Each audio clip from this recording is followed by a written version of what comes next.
Hi everyone, this is Dr. E. Welcome to a brand new semester. Whether you're in English 1301 or in English 2323 British Lit, you are in the right place. This video is intended to just kind of show you those areas of D2L that we will use pretty regularly in our courses. You'll see, especially if you're taking multiple online classes, every professor is a little bit different. Every professor uses D2L differently.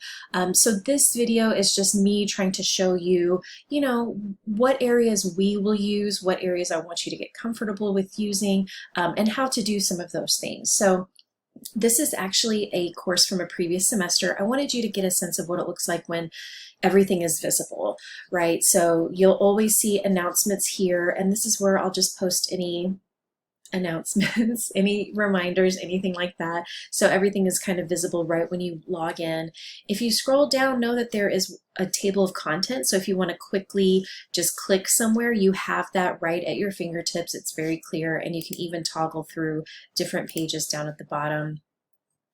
On the left-hand side, this is new, the direct link to Microsoft 365. So you'll have access to email and to your calendar and even to OneDrive. So this is a nice update. I want you to note that according to what we have heard this week as faculty, D2L plans to discontinue their direct email in the future. So this may be something you want to start getting comfortable with using. I know I'm going to be working on that because in the past it's always been the email through D2L. All right, so for our courses, the content area is really where we will focus a lot of our attention. And so if you click on that, you'll see on the left-hand side here, there are various modules. These are called modules, everything on the left-hand side. Don't be overwhelmed. If you click on table of contents, it kind of gives you everything one by one by one. There is a start here module, and I really suggest that you start there because it just gives you kind of a quick look at some of those details. There's a course frequently asked questions area that I definitely recommend some of you visit just so you can kind of see some of those questions that have been asked in past courses. I've tried to answer just to help you prepare a bit, and those are often questions from previous students. There is a section for books and additional readings depending on your course. So this is for English 1301, but those of you in BritLit, you'll have your book information and links right there as well. So you can purchase your book or access information from the publishing website. And anytime any additional readings are required, those will be here as well.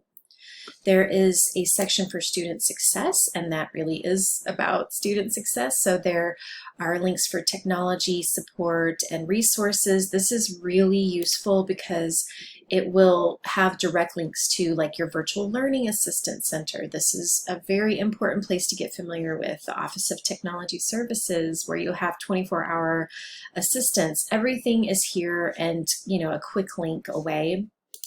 But in student success, there's also, academic support. So if you have questions about advising or disability services, tutoring, everything is one click away here. I may not have all the answers for you, but I have tried to supply all the links to the folks who have those answers in the student success tab. And then if you scroll down, there are also bonus events and workshops. So just keep that in mind. And then we also have a whole section on the syllabus, the schedule, any rubrics. Note that most of you are going to see past semesters. So for those of you in 1301 and actually 2323, I have mind map materials, including instructional videos. These are from previous semesters that I've just tried to carry over. And I do have a note up here that, these have not been finalized. So if you want to jump down and take a look at that multimedia project, feel free to do so, but know that things might change by the time we roll up. That's our very last project for both the courses, so that may change by the time we get there, but you can kind of get a sense of the basics. If you wanted to jump ahead, don't jump ahead, you don't have to. All right, there's a whole section on MLA help because whether you're in 1301 or in 2323, MLA is unfortunately part of the course.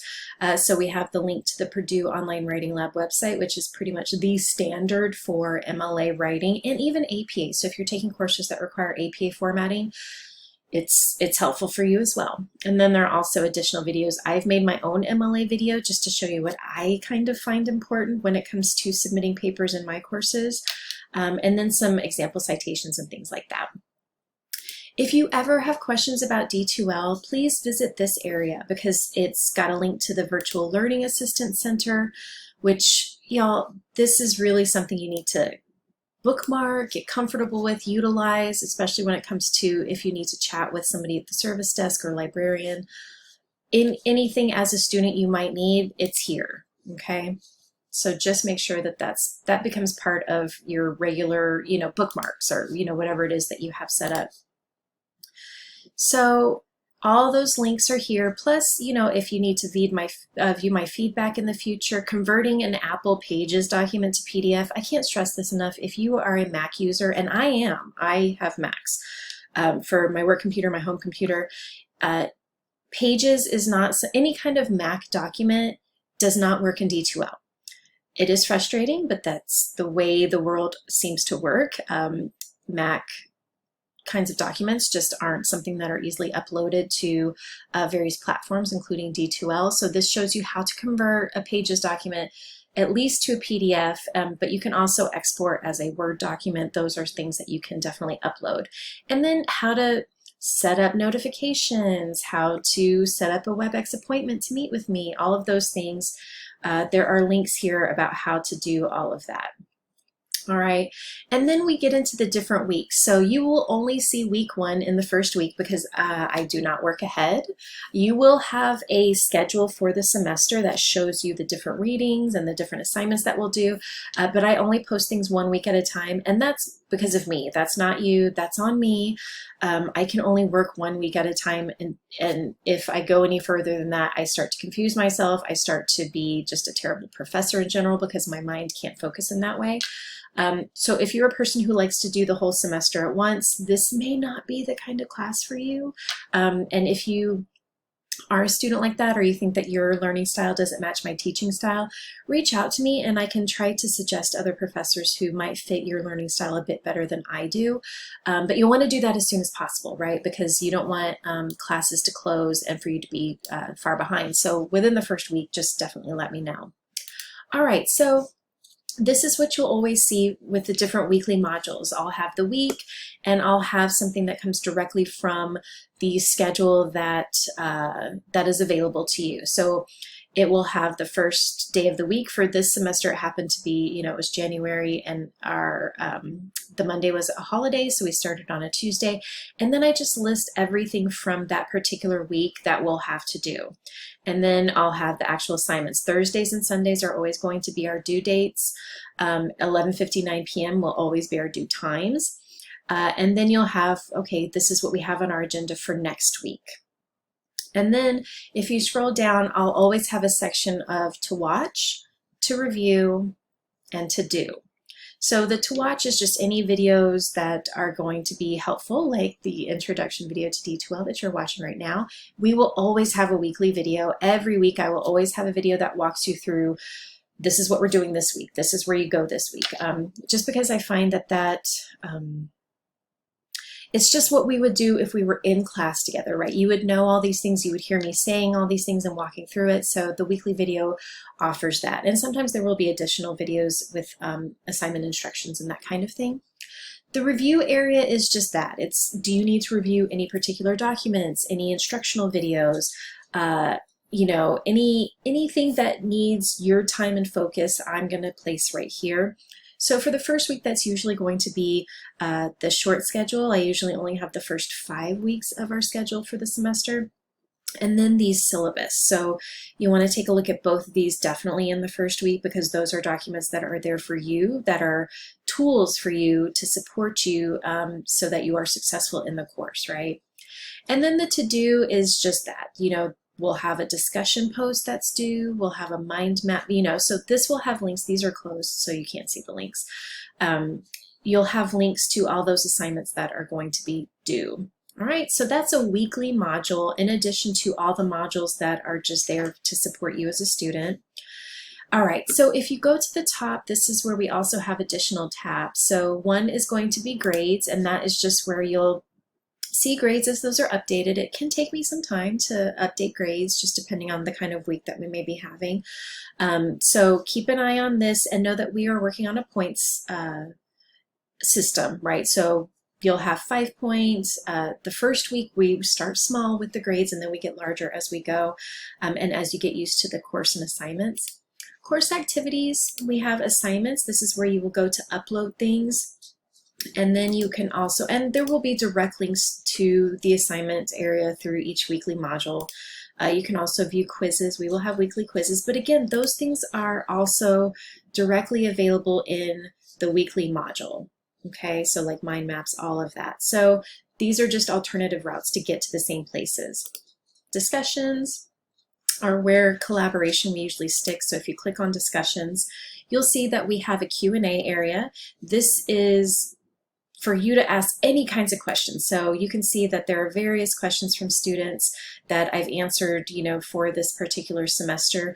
And you, as a student, feel free to jump in here and answer some of these questions. If you are pretty comfortable with answering another student's question, please feel free to do so. I will check in here regularly, but I love the idea that, you know, some of you feel like you can help one another out, right? This is a space for everybody. This, however, is a space only for you. So you'll see this is a student-only chat. I will not visit this area. So exchange phone numbers, start a group chat, do whatever it is you need to do to help one another, ask questions if you need to, but please, there are no stupid questions, so don't feel like you can't post here. And you can also post anonymously in the Q&A area. And then we get into the weekly discussions here. All right, so that's the discussion area, but again, you'll have direct links through the weekly module. But if you want to set up office hours with me, that's where you would actually go to WebEx, and there is a specific document that shows you where to go and what to do. It's D2L, so it's not always the most straightforward. Just know that ahead of time. But again, if you go to the content area, there's a whole module on D2L and tech help, and one of those is going to be how to set up a WebEx appointment. Okay, and it has visuals and everything. The last thing I want to touch on briefly is going to be email. So if you click here, it looks pretty straightforward, right? There's all of the email, you know, that we may use looks pretty similar. So you click on compose, it will open an additional window, and I would really avoid using the address book because for some reason D2L makes this ultra complicated. So you'll want to know the name of the person that you're emailing, whether that's me as your professor or a colleague in the course, perhaps you want to ask a question of. So if you know my name first or last, you can just start typing it. And so you'll see that it can be automatically populated. Either of these is fine, but I do prefer that you email me through D2L just to make absolutely sure that the email comes to me and doesn't go through the weird firewall if you send from like your Gmail. Don't send email from Gmail because half the time it will go through a firewall. It'll take forever and it may not get to me eventually. So you just click on that. Know that when you're in a specific course, it will auto-populate your subject line. So just go ahead and leave that there. This is really helpful to me because I know what class you're emailing from. Sometimes I'll have students who may be in their biology course and remember, hey, I forgot to ask Dr. E this. And so they'll send it and it has biology class information. That's super confusing. So just double check that that is correct. And then you can also set up notifications. So if you click here, I want you to note that you can also update your profile and change your preferred pronouns by clicking on profile here. And then notifications.